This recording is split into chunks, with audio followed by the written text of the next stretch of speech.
কেমন আছো? আজকে আমি শিলিগুড়ি যাচ্ছি এই বাসটাতে। সব থেকে সস্তা কম খরচায় কিভাবে যাওয়া যায় শিলিগুড়ি আজকে আমি তোমাদেরকে দেখাবো।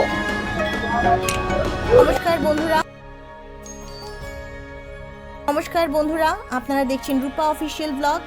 আজ আপনাদের নিয়ে যাব শিলিগুড়ি। যদিও ট্রেনে শিলিগুড়ি যাওয়া যায়, সেক্ষেত্রে স্লিপার ক্লাসের টিকিট পড়ে 300 থেকে 360 টাকার মতো, কিন্তু আগে থেকে টিকিট না কাটলে সিট কনফার্ম হওয়ার সম্ভাবনা খুবই কম। তাই সেই অবস্থায় আপনারাও আমার মতন বাসে শিলিগুড়ি যেতে পারেন। সরকারি ও বেসরকারি দু রকম বাসই পাওয়া যায়। সরকারি নন এসি বাসের ভাড়া ₹446, এসি বাসের ভাড়া ₹1200। বিকেল 5টা ও 6টায় পরপর দুটি সরকারি এসি বাস আছে। শিলিগুড়ি যেতে এই রকেট বাসগুলো টাইম নেবে 12 ঘন্টা।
মাঝে কৃষ্ণনগর ও বহরমপুরে দাঁড়ায়। যদিও কৃষ্ণনগরে আপনারা রাতে খাবার সারতে পারেন। 4 পিস রুটি ও তড়কা পড়বে 100 টাকা, আর মাছ ভাত পড়বে 100 টাকা।